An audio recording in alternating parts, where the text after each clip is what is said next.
द्वारा बनाई गई है। आइए सुनते हैं चार्ल्स ड्यूहिक की ये किताब द पावर ऑफ हैबिट। अध्याय 1 परिचय। हर दिन आपकी 40% एक्टिविटीज डिसीजन नहीं बल्कि आदतें होती हैं। सुबह उठते ही मोबाइल चेक करना, कॉफी बनाना या रात को बिना सोचे समझे मीठा खाना। आपका दिमाग अक्सर ऑटो पायलट मोड पर चलता है, लेकिन अच्छी खबर यह है कि अगर आदतें आपको नियंत्रित कर रही हैं, तो आप भी उन्हें नियंत्रित कर सकते हैं। इस किताब में आप सीखेंगे कि आदतें दिमाग में कैसे बनती हैं, क्यों कुछ आदतें मजबूत हो जाती हैं और कुछ को बदलना मुश्किल होता है, कैसे कंपनियां आपकी आदतों का फायदा उठाती हैं, कैसे बुरी आदतों को तोड़ें और अच्छी आदतों को अपनाएं। इस सफर में आप ओलंपिक एथलीट से लेकर अरबों की कंपनियों के द्वारा अपनाए गए तरीकों के बारे में जानेंगे और एक सरल फॉर्मूला सीखेंगे जिससे आप अपनी आदतों को सफलता के लिए रीप्रोग्राम कर सकते हैं। अध्याय 2 आदतें हमारी जिंदगी और निर्णयों को कैसे आकार देती हैं। आदतें हमारी रोजमर्रा की जिंदगी की अनदेखी नींव हैं। स्टडीज से पता चलता है कि हमारी 40% दैनिक क्रियाएं निर्णय नहीं बल्कि आदतें होती हैं। ऐसे ऑटोमेटिक व्यवहार जिन्हें हमारा दिमाग बिना किसी विशेष मेहनत के करता है। सुबह उठकर ब्रश करना, जूते बांधने का तरीका या दिनचर्या में छोटे छोटे कार्य, सब कुछ आदतों पर निर्भर करता है। लेकिन आदतें बनती कैसे हैं? हमारा दिमाग एनर्जी बचाने के लिए ऑटोमेटिक प्रोसेस बनाता है। जब हम कोई नया काम सीखते हैं, तब हमें सोचने और निर्णय लेने में मेहनत करनी पड़ती है। लेकिन जब वही काम बार बार दोहराया जाता है, तो हमारा दिमाग उसे आदत के रूप में सेव कर लेता है, जिससे हम उसे बिना सोचे समझे करने लगते हैं। ये ऊर्जा बचाने में मदद करता है, लेकिन अगर बुरी आदतें बन जाएं, तो हमें उनसे छुटकारा पाना मुश्किल हो जाता है। अमेरिकी सेना इसका एक बेहतरीन उदाहरण है। सैनिकों को इस तरह से सिखाया जाता है कि वे खतरनाक परिस्थितियों में बिना सोचे समझे तुरंत जवाब दे सकें। इसी प्रकार हमारी रोज की आदतें भी हमें सफल बना सकती हैं या असफलता की ओर ले जा सकती हैं। लेखक कहते हैं कि किसी आदत को बदलना आसान नहीं होता, लेकिन ये संभव है। व्यक्तिगत आदतें हमारे जीवन में सक्सेस या फेलियर को तैयार कर सकती हैं। उदाहरण के लिए 2 छात्र लें, एक जो हमेशा टाल-मटोल करता है और दूसरा जो नियमित रूप से पढ़ाई करता है। धीरे धीरे उनकी आदतें बड़े प्रभाव डालती हैं और उनके भविष्य को आकार देती हैं। स्टैनफोर्ड मार्शमैलो एक्सपेरिमेंट के अनुसार जो बच्चे अपनी इच्छाओं पर काबू पा सकते हैं और धैर्य रखते हैं, वे जीवन में अधिक सफल होते हैं। उनके स्कूल ग्रेड बेहतर होते हैं और वे भविष्य में अधिक अनुशासित होते हैं। आदतों का प्रभाव सिर्फ व्यक्तियों तक सीमित नहीं है। ऑर्गेनाइजेशंस और समाज भी आदतें विकसित करते हैं। किसी कंपनी की ग्राहक सेवा का तरीका, किसी अस्पताल की रोज की प्रक्रियाएं या किसी खेल टीम के नियम, सब हैबिट्स का हिस्सा हैं। कुछ आदतें प्रोडक्टिविटी बढ़ाती हैं, जबकि कुछ कार्यों में लापरवाही और असफलता का कारण बनती हैं। अच्छी खबर यह है कि आदतें पहचानी और बदली जा सकती हैं। सबसे पहला कदम ये समझना है कि हमारे व्यवहार दिमाग में गहराई से जड़ें जमा चुके लूप से संचारित होते हैं। जब हम इस प्रक्रिया को समझ जाते हैं, तब हम अपनी आदतों पर नियंत्रण पा सकते हैं। अगले अध्याय में आप सीखेंगे कि दिमाग में आदतें कैसे बनती हैं और उन्हें तोड़ना इतना मुश्किल क्यों होता है। अध्याय 3 दिमाग में आदतें कैसे बनती हैं। अगर हमें अपनी आदतों को बदलना है, तो सबसे पहले ये समझना जरूरी है कि वे न्यूरोलॉजिकल स्तर पर कैसे काम करती हैं। हर आदत 3 चरणों की एक प्रक्रिया से गुजरती है, जिसे हैबिट लूप कहा जाता है। एक संकेत यानी क्यू, वो ट्रिगर जो दिमाग को आदत शुरू करने का संकेत देता है। 2 रूटीन, वो वास्तविक क्रिया जो संकेत के बाद होती है। 3 इनाम यानी रिवॉर्ड, वो लाभ जो आदत को मजबूत करता है और इसे दोहराने के लिए उत्साहित करता है। ये प्रक्रिया बेसल गैंग्लिया में गहराई से जमी होती है, जो हमारे दिमाग का वो हिस्सा है जहां आदतें जमा होती हैं, भले ही हमारा बाकी का दिमाग अन्य कार्यों में व्यस्त हो। MIT के रिसर्चर्स ने इस प्रक्रिया को चूहों पर प्रयोग करके सिद्ध किया। जब चूहे भूल भुलैया में चॉकलेट की तलाश कर रहे थे, तो उनका दिमाग बहुत काम कर रहा था। लेकिन जैसे जैसे उन्होंने रास्ता सीख लिया, उनकी मानसिक मेहनत कम हो गई। इसका अर्थ था कि ये प्रक्रिया अब ऑटोमेटिक बन चुकी थी। दिमाग कई क्रियाओं को एक ऑटोमेटिक रूटीन में बदल देता है, जिसे चंकिंग कहा जाता है। आदतें तोड़ना इतना कठिन क्यों होता है? एक बार आदत बनने के बाद दिमाग उस पर पूरी तरह से ध्यान देना बंद कर देता है। यही कारण है कि अच्छी और बुरी दोनों आदतों को बदलना कठिन होता है। भले ही हम आदत छोड़ने की कोशिश करें, दिमाग में बनी न्यूरल पाथवे बनी रहती हैं, जिससे फिर से उसी आदत में लौटने का खतरा हमेशा बना रहता है। यूजीन पॉली का मामला इसका स्पष्ट उदाहरण है। गंभीर दिमागी चोट के बाद वे अपने घर का पता याद नहीं रख सकते थे, लेकिन फिर भी बिना सोचे समझे रसोई में जाकर खाना निकाल सकते थे। ऐसा इसलिए हुआ क्योंकि उनकी आदत से जुड़ी मेमोरी बरकरार थी, जबकि उनकी सामान्य मेमोरी समाप्त हो चुकी थी। इससे पता चलता है कि आदतें कितनी गहराई से जमी होती हैं और क्यों वे हमारी सोच समझ से भी बाहर हो सकती हैं। इसी कारण से जब एक स्मोकर लाइटर देखता है तो उसे सिगरेट पीने की इच्छा होती है, या जब हमारे फोन का नोटिफिकेशन बजता है तो हम उसे देखने के लिए उत्सुक हो जाते हैं।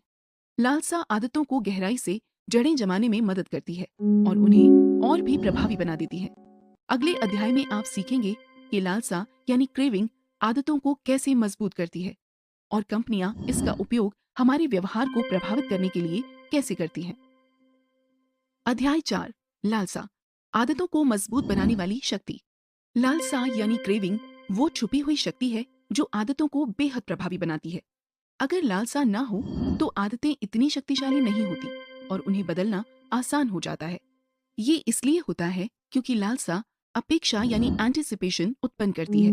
दिमाग में इनाम पाने की उम्मीद जो हमें बार बार वही कार्य दोहराने के लिए उत्साहित करती है। कैसे लालसा आदतों को शक्तिशाली लूप में बदल देती है?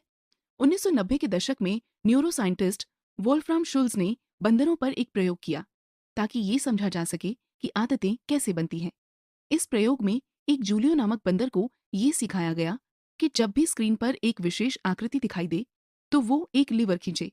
अगर उसने सही समय पर लीवर खींचा तो उसे ब्लैकबेरी जूस इनाम के रूप में मिलता, जिसे वो बहुत पसंद करता था। शुरुआत में जूलियो का दिमाग केवल तब उत्साहित होता जब उसे जूस मिलता, लेकिन कई बार प्रैक्टिस करने के बाद एक दिलचस्प बदलाव देखा गया। अब जैसे ही वो आकृति स्क्रीन पर आती, जूलियो के दिमाग की गतिविधि पहले ही बढ़ जाती। इस प्रयोग से पता चला कि इनाम यानी रिवॉर्ड की अपेक्षा करने से पहले ही दिमाग लालसा विकसित कर लेता है। एक बार जब दिमाग ये सीख जाता है कि कोई कार्य उसे इनाम दिलाएगा, तो वो उस कार्य को करने की प्रबल इच्छा पैदा करता है। यही लालसा है। लेखक कहते हैं कि लालसा ही वो शक्ति है जो आदतों को संचालित करती है। इसके बिना कोई आदत लंबे समय तक नहीं टिक सकती। बुरी आदतें छोड़ना इतना मुश्किल क्यों होता है? क्योंकि लालसा ही हैबिट लूप को शुरू करती है।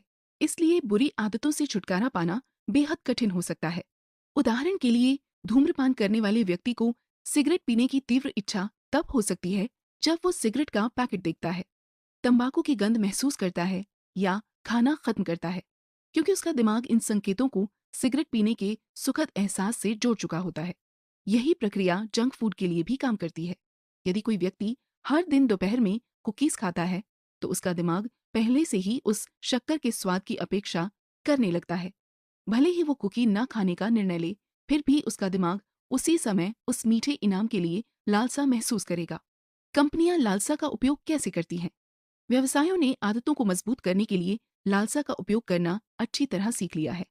क्लॉड हॉपकिंस, जो एक प्रसिद्ध विज्ञापन विशेषज्ञ थे, ने पेप्सोडेंट टूथपेस्ट को लोकप्रिय बनाने के लिए उसमें वो झंझनाहट या टिंगलिंग सेंसेशन जोड़ी जिसे अब हम टूथपेस्ट का एक सामान्य गुण मानते हैं। दरअसल ये ताजगी दांतों की सफाई में कोई भूमिका नहीं निभाती, लेकिन इसे इसलिए जोड़ा गया ताकि लोग इसे सफाई का संकेत माने और इसका उपयोग करना आवश्यक महसूस करें। लोगों को ये ताजगी महसूस ना हो तो उन्हें लगेगा कि उनके दांत साफ नहीं हुए। यही आदत को मजबूत करने के लिए लालसा उत्पन्न करने की तकनीक है। इसी तरह फास्ट फूड कंपनियां अपने प्रोडक्ट में सही मात्रा में नमक, क्रंच और नरमपन का संतुलन जोड़ती हैं, जिससे खाने पर दिमाग को अत्यधिक आनंद का अनुभव हो। इससे लोग उन प्रोडक्ट्स को बार बार खाने के लिए आकर्षित होते हैं। अगले अध्याय में आप सीखेंगे कि आदतों को बदलने के लिए लालसा की शक्ति का उपयोग कैसे किया जा सकता है, बजाय इसके कि इसे रोकने की कोशिश की जाए। अध्याय 5, आदतों को बदलना। किसी बुरी आदत को तोड़ना मुश्किल होता है, लेकिन इसे किसी नई आदत से बदलना आसान होता है।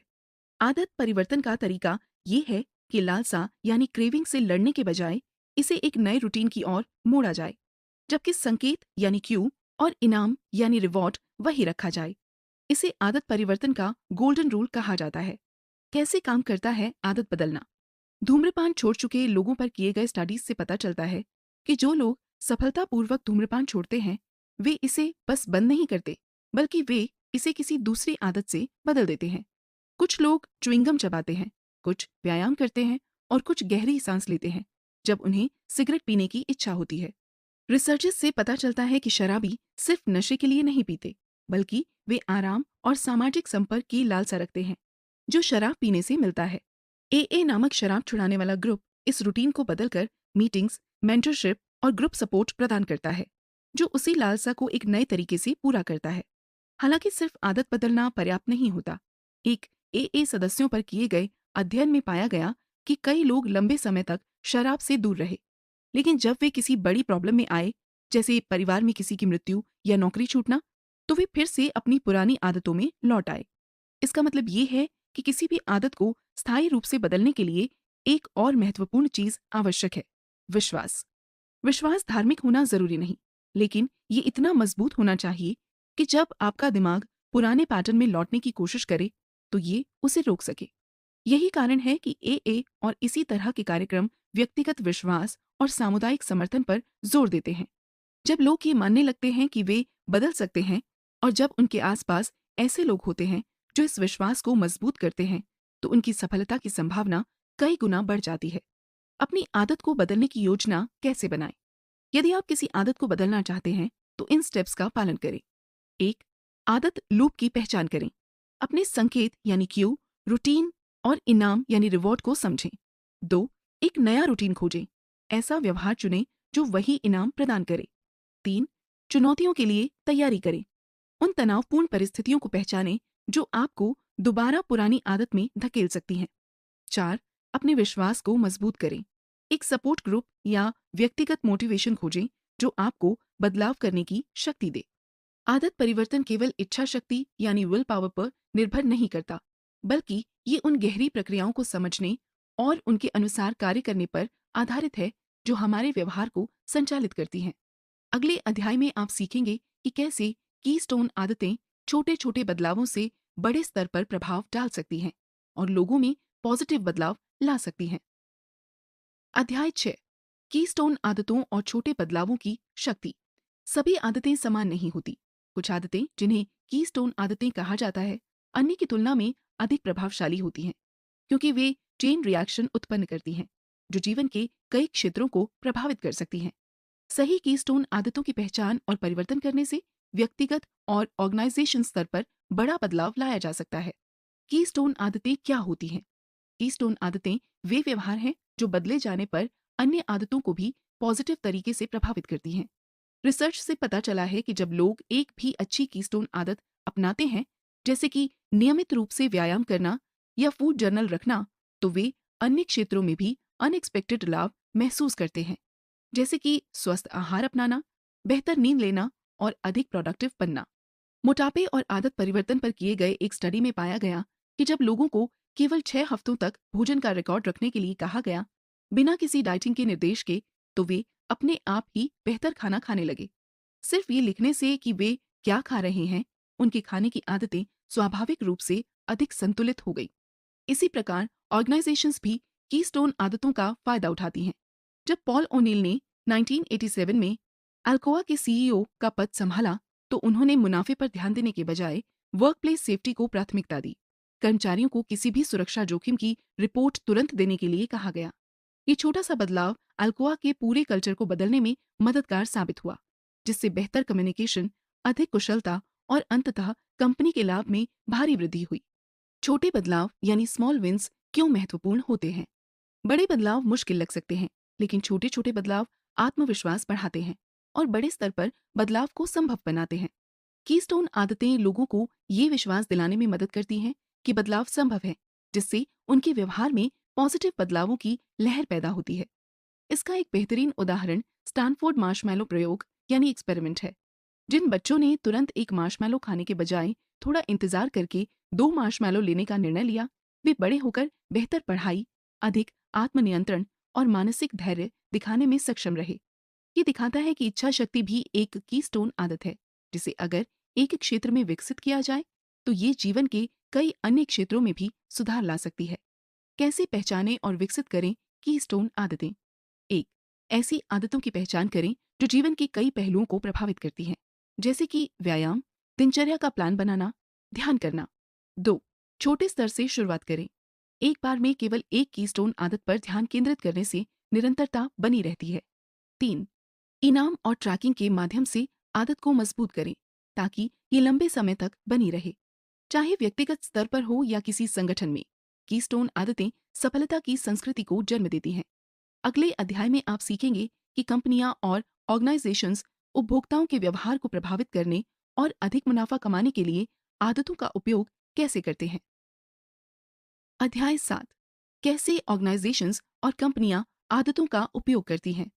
आदतें केवल व्यक्तिगत जीवन को प्रभावित नहीं करती, वे पूरे व्यवसायों और अर्थव्यवस्था को आकार देती हैं।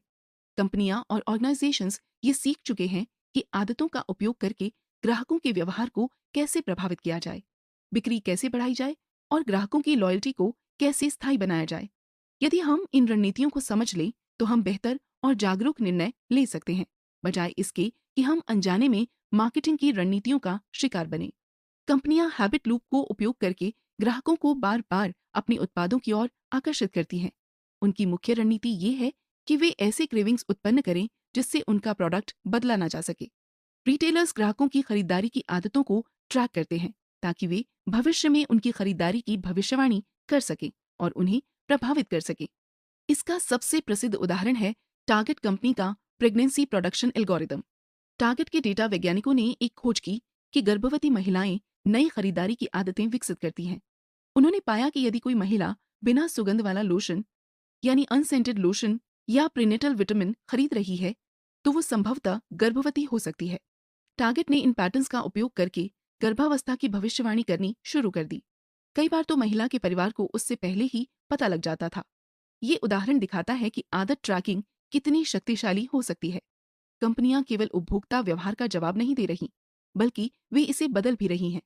मार्केटिंग से प्रभावित होने से कैसे बचें? क्योंकि कंपनियां जानबूझकर उपभोक्ताओं की आदतों का शोषण करती हैं। आप इन तरीकों से अपने व्यवहार को नियंत्रित कर सकते हैं। 1. अपने ट्रिगर्स को पहचानें।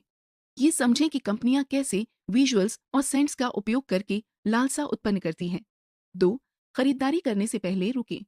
कंपनियां तुरंत निर्णय लेने पर निर्भर करती हैं, बस थोड़ा इंतजार करने से आदत लूप टूट सकता है। 3. अपनी खरीदारी की आदतों को ट्रैक करें। ये जानना कि आप कहाँ और कैसे पैसा खर्च कर रहे हैं अनावश्यक खरीदारी को कम कर सकता है। जब हम ये समझते हैं कि कंपनियां हमारी आदतों का उपयोग कैसे कर रही हैं, तो हम अधिक जागरूक और नियंत्रित निर्णय ले सकते हैं, बजाय इसके कि हम मार्केटिंग के जाल में फंस जाएं। अगले अध्याय में आप सीखेंगे कि कैसे आदतें सामाजिक आंदोलनों और बड़े पैमाने पर परिवर्तन को संचालित करती हैं। अध्याय 8, कैसे आदतें सामाजिक आंदोलनों और बड़े पैमाने पर परिवर्तन को संचालित करती हैं। आदतें केवल व्यक्तियों और व्यवसायों को ही प्रभावित नहीं करती, वे सामाजिक आंदोलनों और बड़े पैमाने पर बदलावों को भी प्रेरित करती हैं। इतिहास गवाह है कि क्रांतियां, नागरिक अधिकार आंदोलन और प्रमुख सांस्कृतिक परिवर्तन अक्सर व्यक्तिगत और सामूहिक आदतों के एक पैटर्न को फॉलो करते हैं। आदतों के माध्यम से बदलाव का एक बेहतरीन उदाहरण 1955 का मॉन्टगोमरी बस बाइकॉट है, जिसे रोसा पार्क्स द्वारा सीट छोड़ने से इनकार करने के बाद शुरू किया गया था। हालांकि कई लोग सोचते हैं कि रोसा का कदम अचानक उठाया गया था, लेकिन ये वास्तव में सामाजिक आदतों से गहराई से जुड़ा हुआ था। रोसा पहली व्यक्ति नहीं थी जिन्होंने रंगभेद का विरोध किया था, लेकिन उनके सामाजिक संबंधों ने सुनिश्चित किया कि उनकी गिरफ्तारी सामूहिक कार्रवाई के लिए एक प्रेरणा स्रोत बने। सोशियोलॉजिस्ट्स के अनुसार सामाजिक आंदोलनों के 3 प्रमुख फेजेस होते हैं। 1. मजबूत सामाजिक संबंध यानी स्ट्रॉन्ग सोशल टाइज। आंदोलन तब शुरू होते हैं जब करीबी जुड़े हुए लोग एक साथ खड़े होते हैं। रोसा पार्क्स के चर्च समूहों से लेकर पॉलिटिकल संगठनों तक अलग अलग सामाजिक समूहों में गहरे संबंध थे। 2. कमजोर संबंधों के माध्यम से दबाव, peer pressure through weak ties. बड़े सामाजिक नेटवर्क बदलाव को फैलाने में मदद करते हैं। मॉन्टगोमरी बस बायकॉट में लोग केवल इसलिए शामिल नहीं हुए क्योंकि वे सीधे प्रभावित हुए थे, बल्कि इसलिए भी क्योंकि उनके जानने वाले इसमें भाग ले रहे थे। ये पॉजिटिव सामाजिक दबाव आंदोलन को विस्तार देने में सहायक बना। 3. नई आदतें और समूह पहचान यानी new habits and group identity. आंदोलन तभी सफल होते हैं जब नई आदतों का निर्माण होता है। मॉन्टगोमरी में चर्च मीटिंग्स, सामुदायिक सभाएं और कारपूल सिस्टम आंदोलन का रोजमर्रा का हिस्सा बन गए, जिससे ये अपने आप चलने वाला बन गया। जैसे व्यक्तिगत आदत परिवर्तन के लिए विश्वास आवश्यक होता है, वैसे ही बड़े पैमाने पर सामाजिक परिवर्तन के लिए भी लोगों को ये मानना होगा कि वे किसी बड़े उद्देश्य का हिस्सा हैं। Doctor Martin Luther king junior ने इस विश्वास को अपने अहिंसक प्रतिरोध यानी नॉन वायलेंट रेजिस्टेंस और एकता के संदेश से मजबूत किया। उन्होंने भावनात्मक रूप से लोगों को आंदोलन से जोड़ा, जिससे वे कठिनाइयों के बावजूद इसमें डटे रहे। कैसे इन सिद्धांतों का उपयोग व्यक्तिगत बदलाव के लिए किया जाए? वही सिद्धांत जो सामाजिक आंदोलनों को संचालित करते हैं, व्यक्तिगत परिवर्तन के लिए भी लागू हो सकते हैं। 1. पॉजिटिव और सहायक लोगों के साथ समय बिताएं। मजबूत सामाजिक संबंध आदत परिवर्तन को बनाए रखने में मदद करते हैं। 2. बदलाव की अपनी क्षमता में विश्वास बनाए रखें, चाहे व्यक्तिगत हो या सामाजिक। परिवर्तन के लिए विश्वास और कंसिस्टेंसी आवश्यक है। अध्याय 9 सारांश। आदतें केवल व्यक्तिगत नहीं होती, वे समुदायों, व्यवसायों और समाजों को परिभाषित करती हैं। यदि हम उन्हें समझें और नियंत्रित करें, तो हम छोटे और बड़े दोनों स्तरों पर सार्थक बदलाव ला सकते हैं। आपकी आदतें तय करती हैं कि आप सफल होंगे या असफल, सेहतमंद रहेंगे या बीमार, खुश रहेंगे या निराश। अच्छी खबर, आप इन्हें बदल सकते हैं। 1. आदत लूप को पहचानें। संकेत, रूटीन, इनाम। 2. रूटीन बदलें लेकिन संकेत और इनाम वही रखें। 3. कीस्टोन आदतों पर फोकस करें, जैसे एक्सरसाइज, जर्नलिंग, जो आपके पूरे जीवन को बदल सकती है। 4. ऐसे लोगों के साथ रहें जो आपकी अच्छी आदतों को सपोर्ट करें। बड़े बदलाव छोटे जीत यानी स्मॉल विंस से शुरू होते हैं। सेहतमंद खाना चाहते हैं, हर सुबह एक ग्लास पानी पिएं। ज्यादा प्रोडक्टिव बनना चाहते हैं, हर दिन अपना बिस्तर ठीक करें। यह अनुशासन को बढ़ाता है। आप अपनी आदतें नहीं हैं, बल्कि आप वही हैं जो आप अगली बार करने वाले हैं। तो आज आप कौन सी आदत बदलने जा रहे हैं? साथ आप सुन रहे थे द पावर ऑफ हैबिट, जिसके लेखक हैं चार्ल्स ड्यूहिक। ये समरी आपको कैसी लगी? इस पर अपने सुझाव, परेशानियां या किसी नई समरी को ऐड करने के लिए हमें कॉन्टैक्ट अस से संदेश भेजें। तब तक के लिए सुनते रहिए और हर रोज आगे बढ़ते रहिए।